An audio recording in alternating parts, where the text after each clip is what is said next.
जैसे कि हम लोग कल के क्लास में पढ़े थे आपके जाके, बाबर जो मुगल वंश का स्थापना हुआ था, संस्थापक भी उसी को कहते बाबर। अब उसका उत्तराधिकारी कौन होगा? तो हुमायूं। हुमायूं हम लोग का बाबर का बेटा था, ठीक है। बाबर का 4 बेटा था, उसमें से हुमायूं सबसे ज़्यादा फेमस था, हुमायूं सबसे शक्तिशाली था, उसने उसका उत्तराधिकारी वही बना। आइए देखते हैं हुमायूं का शासनकाल। 1530 से लेकर 1556 तक इसने राज किया, ठीक है। 30 से लेकर 56 तक। नासिरुद्दीन हुमायूं 29 दिसंबर, पूरा नाम क्या था इसका? नासिरुद्दीन हुमायूं। 29 दिसंबर 1530 ईस्वी को आगरा में 23 वर्ष की अवस्था में सिंहासन पर बैठा। गद्दी पर बैठने से पहले हुमायूं बदखसा का सूबेदार था। हुमायूं जब गद्दी में बैठा उस समय कहाँ का सूबेदार था? तो बदखसा।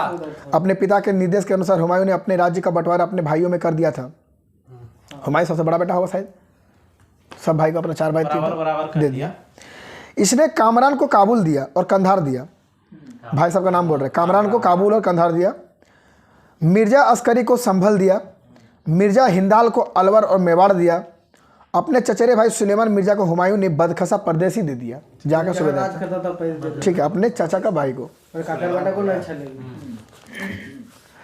1533 ईस्वी में हुमायूं ने दीनपना नामक एक नगर की स्थापना की।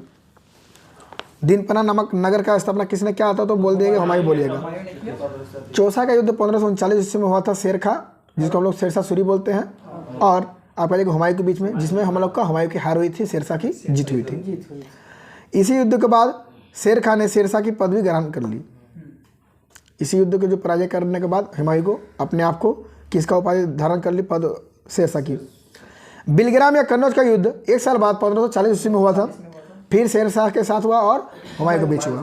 फिर इसमें हुमायूं की हार हुई, और इस युद्ध में भी हुमायूं के पराजित होने के बाद शेर खां ने आसानी से आगरा एवं दिल्ली पर कब्जा कर लिया। तो हुमायूं का खेल खत्म हो गया कौन सा युद्ध में? तो कन्नौज का युद्ध में, जिसको हम लोग बिलग्राम के युद्ध बोलते हैं, ठीक। बिलग्राम युद्ध के बाद हुमायूं ने सिंध चला गया। कहाँ चला गया? डर से भाग गया, और वहाँ उसने 15 वर्ष तक घुमक्कड़ों जैसा अपना जीवन व्यतीत किया, ठीक। जीवन निर्वासन के समय हुमायूं ने हिंदाल के आध्यात्मिक गुरु फारसवासी सिया मीरा बाबा दोस्त उर्फ मीर अली अकबर जामी की पुत्री हमीदा बानो बेगम से 29 अगस्त 1541 ईस्वी में निकाह कर लिया, ठीक है। कालांतर में हमीदा से ही अकबर जैसे महान सम्राट का जन्म हुआ, ठीक। 1555 ईस्वी में हुमायूं ने पंजाब के सूरी शासक सिकंदर को पराजित कर दिल्ली पर पुनः गद्दी पर बैठा। 1555 ईस्वी में शासनकाल कितना था? 1530 से लेकर 1556 तक। इसका मतलब 1 साल जब होने था खत्म होने के शासन, उसके 1 साल पहले मतलब 1555 में फिर से अटैक करके अपने कब्जा में लिया। पंजाब के सूरी शासक सिकंदर को पराजित करके, सूरी शासक शेरशाह सूरी था ना, उसका जो और उत्तराधिकारी हुआ होगा, बेटा तेटा होगा, तो क्या नाम? सिकंदर सूरी आया, उसको हरा दिया, कमजोर था शायद, हुमायूं हरा दिया, फिर से गद्दी में बैठ गया हुमायूं दिल्ली पर। हुमायूं द्वारा लड़े गए 4 प्रमुख युद्धों का क्रम क्या क्या है? पहला देवरा के युद्ध, चौसा का युद्ध, बिलग्राम का युद्ध, सरहिंद का युद्ध। देवरा के युद्ध 1531 ईस्वी में, चौसा का युद्ध 1539 में, बिलग्राम 1540 और सरहिंद का 1555। तो किस युद्ध के बाद हुमायूं ने पुनः गद्दी पर प्राप्त किया? तो सरहिंद का युद्ध। सरहिंद का युद्ध से अपना फिर से पुनः गद्दी को स्थापना किया, ठीक है ना। बोलेंगे 1 जनवरी 1556 ईस्वी को दीनपना भवन में स्थित पुस्तकालय की सीढ़ियों से गिरकर हुमायूं की मृत्यु हो गई, ठीक है। हुमायूं के बारे में इतिहासकार लेनपुल ने कहा है कि हुमायूं गिरते पड़ते इस जीवन में मुक्त हो गया, ठीक उसी तरह जिस तरह तमाम जिंदगी वह गिरते पड़ते चलता रहता था उसका। हुमायूं नामा की रचना गुलबदन बेगम ने की, जिसकी उसकी बहन थी। गुलबदन बेगम हुमायूं की बहन थी, तो हुमायूं का क्या लिखा? जीवन गाथा लिखा, जिसको क्या बोलते हैं हम लोग? हुमायूं नामा। हुमायूं ज्योतिष में विश्वास करता था, इसलिए इसने सप्ताह में 7 दिन 7 रंग के कपड़े पहनते थे, ठीक है। अब शेरशाह देख लेते हैं, कल अकबर पढ़ेंगे और शेरशाह पढ़ लेते हैं। शेरशाह का शासनकाल 1540 से लेकर 1545 तक में रहा, ठीक है। 1540 से लेकर 45।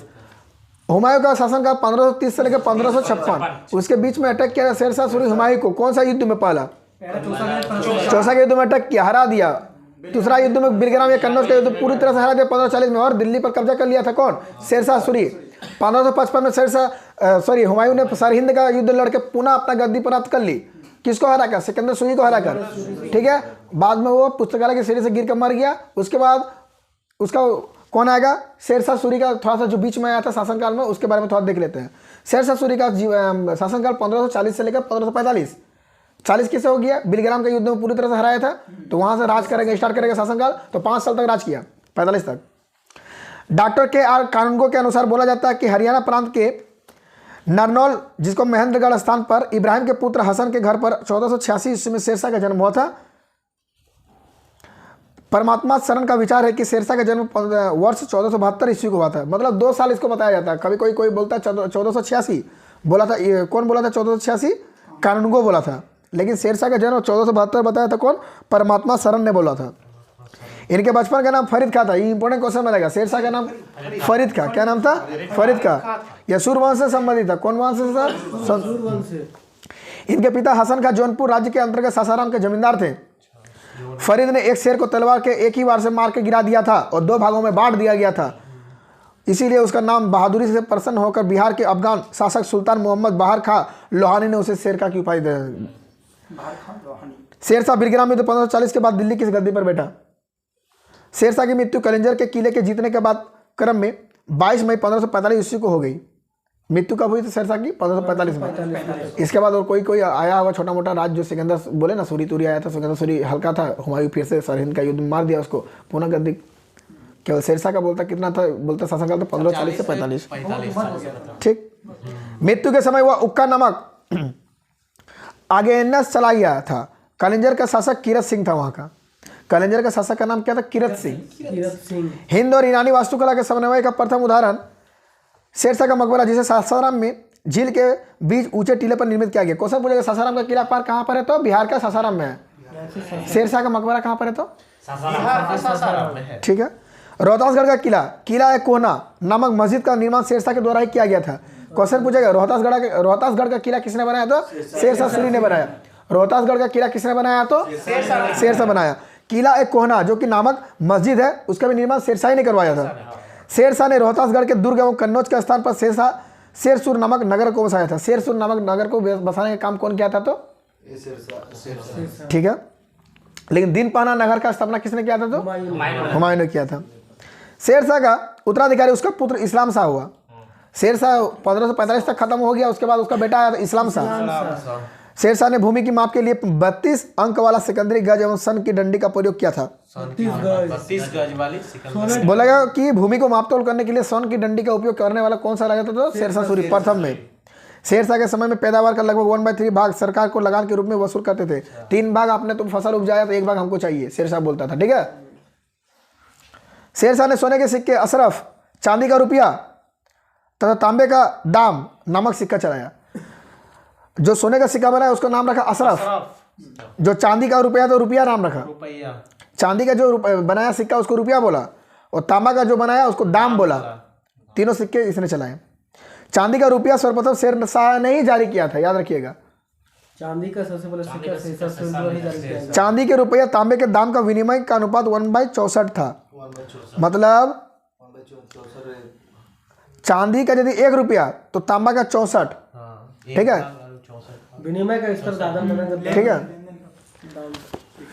शेरशाह के समय तांबे के अन्य सिक्के था अधोला, पावला, दमड़ी, जीतल, ये सब क्या था? तांबा का सिक्का था। उसका अन्य तांबा का मेन सिक्का का नाम क्या था? दाम और दाम, क्या था? दाम। उसके अलावा 4 अलग अलग सिक्का भी था, अधोला, पावला, दमड़ी, जीतल, ठीक है। कबूलियत एवं पट्टा प्रथा की शुरुआत शेरशाह ने की थी। क्वेश्चन पूछेगा पट्टा प्रथा इसने स्टार्ट किया था? तो बोले शेरसुर नामक स्थान को बसाया किसने था? नगर को। कबूलियत नामक शुरुआत किसने की थी? कबूलियत प्रथा को और पट्टा प्रथा दोनों को शेरशाह ने स्टार्ट किया था। शेरशाह ने 1541 में पाटलिपुत्रा को पटना के नाम से पुनः स्थापित किया था। क्वेश्चन पूछेगा पाटलिपुत्रा को उदयन ने बैठाया था, स्थापना किया था, उदयन ने किया था, लेकिन पटना के नाम से पुनः स्थापित करने का श्रेय किसको जाता है? तो शेरशाह सूरी को जाता है। इसने ही ग्रैंड ट्रंक रोड का भी स्थापना मतलब बनाया था, मरम्मत करवाया था। डाक प्रथा का प्रचलन शेरशाह के सूरी में ही किया गया था। डाक प्रथा कहाँ से स्टार्ट हुआ था? तो शेरशाह सूरी ने किया था। मलिक मोहम्मद जायसी शेरशाह के समकालीन थे। मलिक मोहम्मद जायसी ने क्या लिखा था? पद्मावत लिखा था। लिखा था कि नहीं लिखा था? पद्मावत लिखा था ना। तो वही मोहम्मद जैसे शेरशाह का समकालीन था। शेरशाह का समकालीन बंद कर दो। मतलब वो